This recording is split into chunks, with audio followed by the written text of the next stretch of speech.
نحمده ونصلي على رسوله الكريم اما بعد فاعوذ بالله من الشيطان الرجيم بسم الله الرحمن الرحيم رب اشرح لي صدري ويسر لي امري واحلل عقدة من لساني يفقهوا قولي۔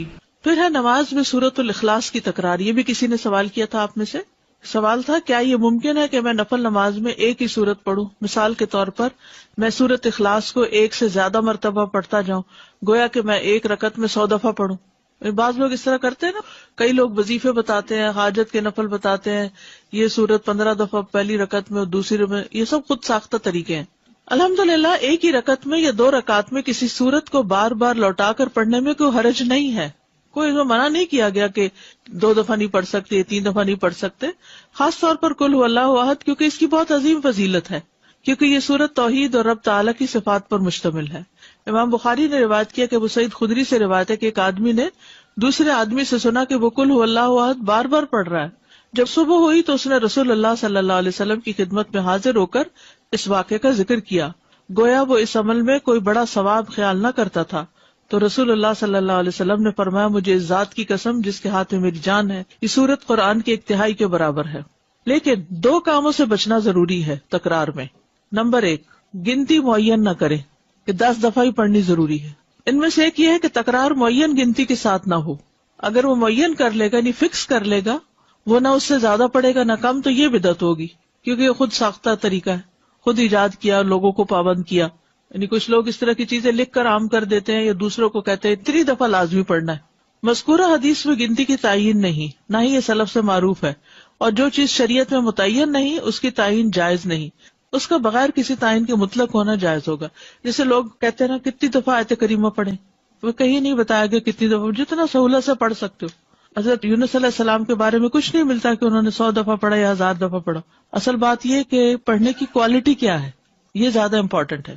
نمبر 2، اسے عادت نہ بنایا جائے کہ مثلا ہر روز فجر کی نماز میں آپ پہلی رکعت میں 20 دفعہ، دوسری میں 15 دفعہ قل هو اللہ ہی پڑھ رہے ہیں، یہ نہیں ہونا چاہیے۔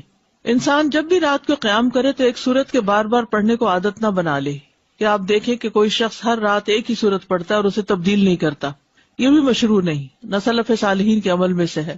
بس جب وہ اس کام کو کرنا چاہے تو کبھی کبھار ہی کرے، اس پر دوام نہ کرے۔ اس کو چاہیے کہ سنت کے عمل کو اور اس کام کو عادت بنائے جس پر پہلے لوگ عمل کیا کرتے تھے۔ وہ ہر رکعت میں سورۃ الفاتحہ کے ساتھ کوئی ایک سورت پڑھے یا کسی سورت کا کچھ حصہ پڑھے، اور تکرار کرنا جو ہے وہ کچھ افضل نہیں ہے، اگرچہ پڑھنے میں کوئی حرج نہیں، لیکن اس میں کوئی ایسا نہیں کہ یہ زیادہ ثواب کا کام ہے۔ اوکے، کیونکہ آپ نے اسی کی فضیلت بتائی نا کہ وہ تو 1/3 قرآن کے برابر ہے، تو سورت کو معمولی کیوں سمجھتے ہو؟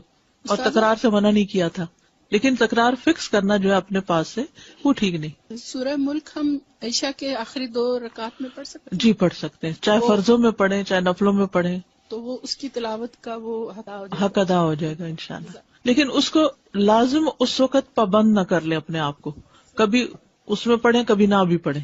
ابھی ہم نے پڑھا تھا کہ حضرت عثمان رضی اللہ عنہ نے رکوع کے پہلے پڑھنی شروع کی تاکہ جو ہے ان کو رکعت مل جائے لوگوں کو، تو اس صورت میں سورہ فاتحہ تو مس ہو گئی، تو پھر ہمیں رکعت ریوائز کرنی پڑے گی، ریپیٹ کرنی پڑے گی؟ نہیں، جب وہ آئے گا لمبا ہو جائے گا نا، جیسے ایک رکعت ویسے تو چھوٹی ہو جاتی ہے، لیکن اگر قنوت پڑھنی شروع کی تو لمبی ہو گئی رکعت، جی، تو وہ پھر سورۃ فاتحہ آ کے پڑھ لے گا اپنی، کیونکہ رکعت لمبی ہو گئی ہے نا۔ اچھا، وہ خود سے پڑھ لیں گے؟ خود سے پڑھ لے گا نا، ٹھیک ہے۔ امام کی اگر مس بھی ہو جائے اور انسان خود سے پڑھ لے تو نماز ہو جائے گی۔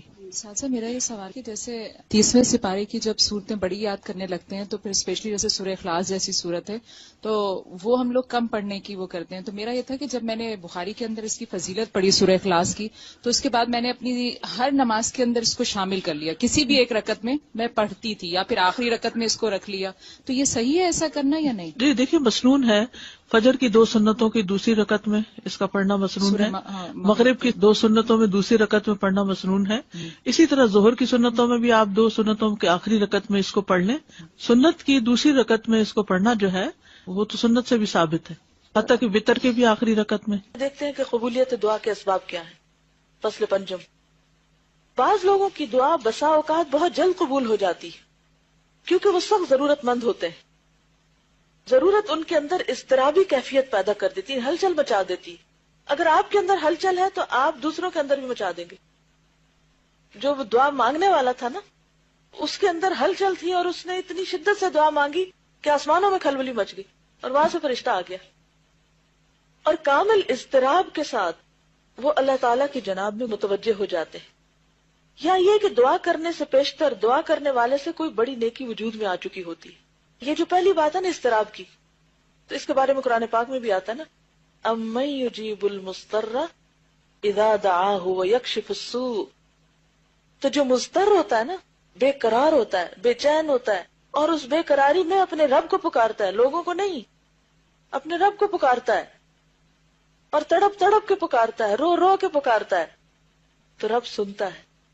اور اگر یقین نہیں تو اللہ تعالیٰ پوچھتے ہیں امن یجیب المضطر، یا کون ہے پھر وہ جو مضطر کی دعا سنے، بے قرار کی دعا سنے، بے قرار کو جواب دے. کوئی انسان ایسا نہیں کر سکتا، کوئی اور مخلوق نہیں کر سکتی. وہ یکشف السوء، اور دور کر دے تکلیف کو. تو یہاں پر نمبر 1 لکھ کے نا اضطراب لکھ لیں، تاکہ آپ کو یاد رہے کہ دعا کی قبولیت کے لیے مجھے اپنے اندر اضطراب پیدا کرنا ہے. علامہ اقبال نے بھی اس کی دعا مانگی تھی نا آپ کے لیے. کیا؟ خدا تجھے کسی طوفان سے آشنا کر دے کہ تیرے بحر کی موجوں میں اضطراب نہیں. اب اتنے سکون میں ٹھنڈے ہیں. میں سوچ رہی تھی جن دنوں میں آئی تھی، تو میں سوچ رہی تھی ان دن کو حالات بڑے پریشان کن تھے، سب کے چہروں پہ پریشانیاں نظر آتی تھی، اور ہر کوئی اس بات کی تلاش میں تھا کہ کوئی چیز ہو کہ ہم کریں، کچھ پڑھیں کہ ہماری پریشانی دور ہو. اور پھر مجھے لگتا ہے کہ لوگوں نے بڑے دل سے دعائیں کی، تو اللہ تعالیٰ نے رحمت کی، اور آج کل ذرا سکون ہے. تو میں سوچ رہی تھی آج صبح ہی کہ اللہ تعالیٰ عافیت میں رکھے، امن اور سکون میں ہی سب کو رکھے، لیکن یہ عافیت ہم کو اللہ سے دور نہ کر دے کہ ہم اپنی پرانی روٹین میں اس طرح آ جائیں کہ بس پھر اسی ڈگر پہ چل پڑے، اور جو چند باتوں کی اصلاح کی ہے وہ پھر غارت کر دے، مٹی میں ملا دے. ایسا نہیں کرنا. تو جب کبھی بھی کوئی اضطراب آتا ہے نا، کوئی ہلچل ہوتی ہے، تو اس کو اپنے لیے برا نہ سمجھا کرے. مانگے مت کہ اللہ کو مصیبت ڈال، ایسا نہیں کہہ سکتے، اور نہ کبھی کہنا چاہیے. اللہ تعالیٰ کو عافیت کی دعا بہت پسند ہے، لیکن کسی بھی چیز پر دل پریشان ہو، بے قراری ہو، تو فوراً اللہ کی طرف رجوع کرے. آپ پازیٹو سوچیں، آپ سوچیں بس وقت آ گیا کہ میں اللہ کی طرف اور شدت سے رجوع کروں، جو میں نے عام دنوں میں کوئی نہیں کرنا تھا. اور عام دنوں میں جب ہم نہیں کرتے تو پھر آخرت میں وہ جو اجر جمع ہو رہا ہے وہ کیسے جمع ہوگا؟ تو یہ بھی اللہ تعالیٰ کی رحمت کا ایک طریقہ ہوتا ہے. اسی لیے بعض لوگ تکلیف کے آنے پر بھی الحمدللہ کہتے ہیں، اور نبی صلی اللہ علیہ وسلم تو الحمدللہ علی کل حال، کہ اللہ تو نے اپنے قریب ہونے کا ایک موقع دے دیا. اس پر بھی تیرا شکر ہے. وہ شکایتی نہیں ہوتے، وہ کمپلینٹس نہیں کرتے، وہ ناراض نہیں ہوتے اللہ سے. حدیث میں آتا ہے کہ جب اللہ کسی قوم سے محبت کرتا ہے تو ان کو آزمائش میں ڈال دیتا ہے، پھر وہ آزمائش اس بندے کو مضطرب رکھتی ہے، اور پھر اس اضطراب میں بندہ تڑپ تڑپ کے پکارتا ہے اللہ کو. اور شیطان کیا کہتا ہے؟ اللہ تو تم سے ناراض ہے، تمہاری تو یہ دعا بھی نہیں سنی جائے گی. اور بعض اوقات ہم کس طرح شیطان کی سن بھی لیتے ہیں. ہاں واقعی اتنی دفعہ تو مانگ چکی ہوں، کہاں سنی جائے گی. تو ایک وجہ تو یہ ہوتی ہے دعا کی قبولیت کی کہ مانگنے والے کے اندر، کیونکہ پیچھے ہم نے پڑھا تھا نا رکاوٹ کہاں سے آتی ہے، یا مانگنے والے کی طرف سے یا جس کے لیے مانگی جا رہی ہے. تو پہلی چیز ہوتی ہے قبولیت کی وجہ میں سے اضطراب، یا یہ کہ دعا کرنے سے پیشتر دعا کرنے والے سے کوئی بڑی نیکی وجود میں آ چکی ہوتی ہے. بعض اوقات انسان کوئی نیکی کرتا اور اس کو خیال بھی نہیں ہوتا کہ اس نے نیکی کی. مثلا کوئی شخص انتہائی غمگین تھا، دکھی تھا، آپ اس کو دیکھ کے اسمائل کیے، اس شخص کا غم تھوڑی دیر بھول گیا، آپ نے سلام کیا، جا کے حال پوچھا. اب دیکھنے میں تو کیا ہے یہ، آپ نے تو بس ایسے ہی ایک روایتی سا کام کر لیا اور کیا اللہ کے لیے. حقیقت میں کیا تھا؟ اسمائل بھی چیریٹی تھی، صدقہ تھا. سلام کرنا دعا تھی، آپ دوسرے کے لیے کر رہے، اللہ نے آپ کے لیے سلامتی لکھ لی.